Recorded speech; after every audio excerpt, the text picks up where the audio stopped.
Hi all, for week 25, you have 2 assess assignments, the literary device poster project and the poetry unit final part 1 discussion. For the 8th, Monday after attendance, we looked at the poem Harlem by Langston Hughes and then did the literary device poster project. Our focus was identifying and analyzing poetic elements in a poem, assessing their impact on the meaning. So we did that looking at Harlem, and then again you had to find your own in the literary device poster project. So the first thing we did was listen to Harlem by Langston Hughes. That is in your poetry packet on page 7. It's a very short poem, and our focus are from the Big Six. So remember, the Big Six was that circle of the picture that had the different elements of poetry that we're analyzing this year. So we looked at speaker already, we looked at theme, we looked at title, and today we're looking at tools. And when you're considering tools, we're talking about poetic elements, so literary devices, things like rhyme, repetition, simile, metaphor. So after you listen to Harlem, you're going to try to answer some of these questions. What poetic devices or literary elements are used? How do the poetic devices impact the meaning or message of the poem? What devices are the most powerful? And then if you're ready for a challenge, you can answer some of the questions on the right-hand side, which are, how does the title impact the meaning of the poem? Based on the title and tools of the poem, who do you think the speaker is? What assumptions would you make about the speaker? And again, the title is Harlem. It was written in 1951 by Langston Hughes. He was a big poet during the Harlem Renaissance, which was a period of time in the 1910s and 1920s, so before this actual poem was written, when there was a big movement of African Americans into the city, into New York City, and Harlem is one of the boroughs of New York City. And he was one of the major leaders of that cultural revival for African Americans, and he was a big poet. And it was a time where there was just like big gains in poetry and jazz and music for African American people as they moved into the city and white people moved out. All right, so keep that in mind when you think about context of the poem. And I would suggest just reading along as you listen to this poem on page 7 of your text and answering directly on the text. After you do this, the second thing we did was the lit device poster project. You will select a literary device and create a poster that clearly demonstrates a detailed description of the device. You need to identify and define the literary device, create an original example of the term, create or find a picture or symbol that appropriately represents your term, and then you're going to, on the second side, research and provide an example of the term, and that example should come from a poem. So like if you did a hyperbole, I would just type into a Google search, poem, hyperbole, and see if any come up. Shel Silverstein is a great poet for this activity because he writes poems with a lot of different literary devices. It can be a poem that is kid-friendly. It doesn't have to be this super intricate poem by Walt Whitman or a famous poet. It can be a children's poem as well. And then finally, you'll explain the function of the device. How could this device enhance the author's message in a piece of literature? So, for example, mine is simile. The definition I have is a comparison of two unlike things using like or as. The original example is Mrs. Roseanne is like a flower, always looking towards the sun. And I just chose a picture or symbol that connected to my original example because to find a picture for simile in and of itself would have been difficult for me.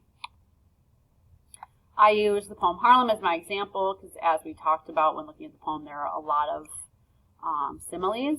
So I highlighted those similes to prove I have an understanding of what a simile is. And then number 1, you're identifying the most impactful use of this device. I said the most impactful use of simile in Harlem is the comparison of the dream drawing up like a raisin in the sun. That is opinion, but I'm stating it like an assertion. I'm stating it as fact.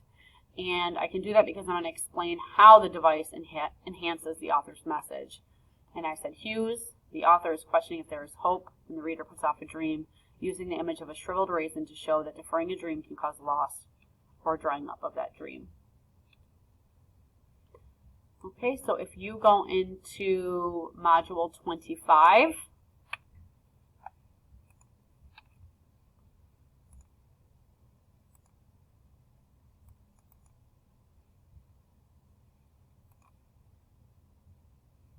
there is the Lit Device poster project, and it'll give you 2 blank slides. That's where you're typing.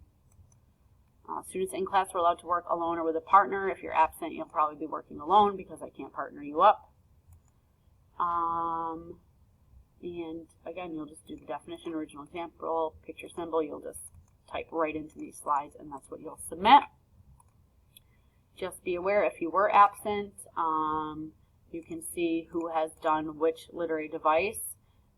For 2AC, if there's already 2 people on that device, then you cannot do it. You have to pick one that there's only 1 person assigned to.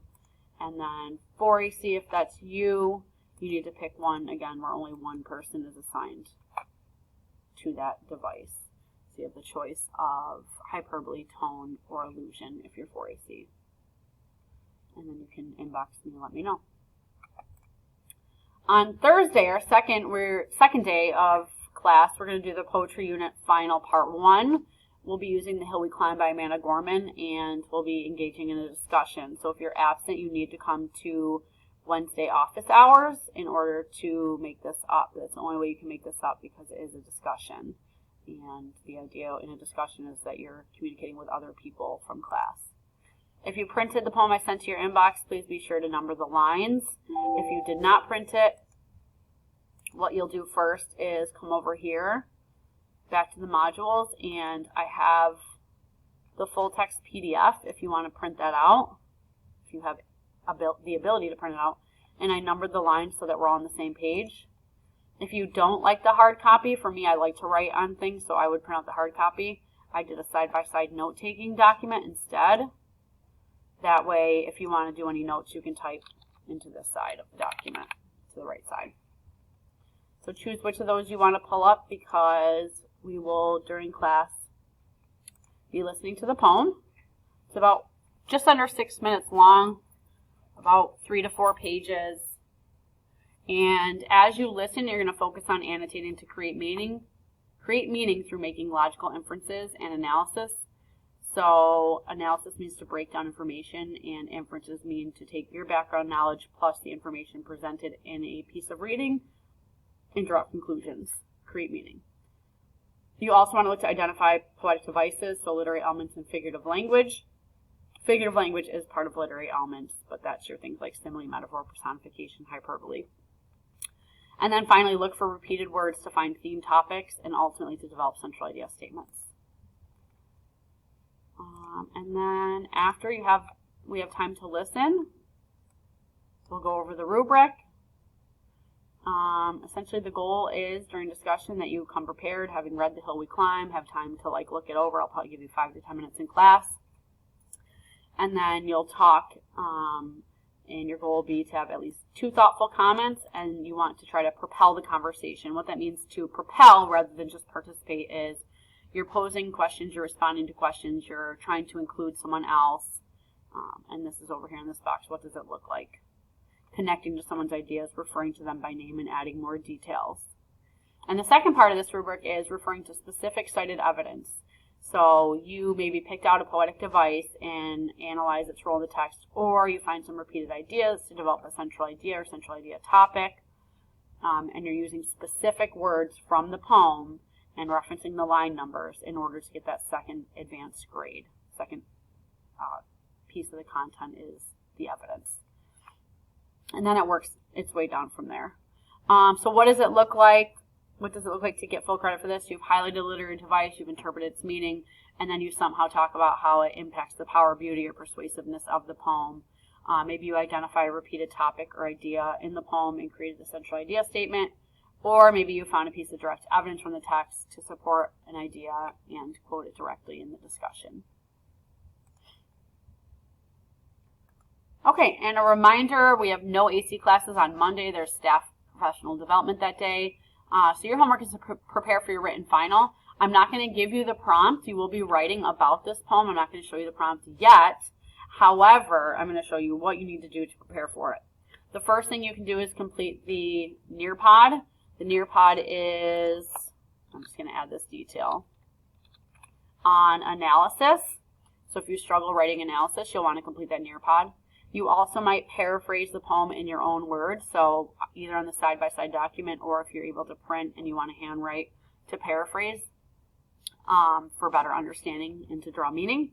You can add any additional annotations based on the discussion. So either in the discussion or after the discussion, maybe adding some things that you didn't think about or consider that helped you gain knowledge about what the poem means. You can reread for deeper understanding in order to create a central idea statement that is accurate. I don't know what I was trying to say here, but I gotta fix that too. I'm guessing I was trying to say accurate, concise, central idea statement. You can identify and analyze the meaning of poetic devices and how each furthers the poem. And you can read the rest of that on your own. So essentially, in your final, you're going to have to identify a central idea and connect literary elements to that central idea. Okay, so that's how you can prepare for that. And any questions, you can inbox me or email me. I will see you again on next Thursday.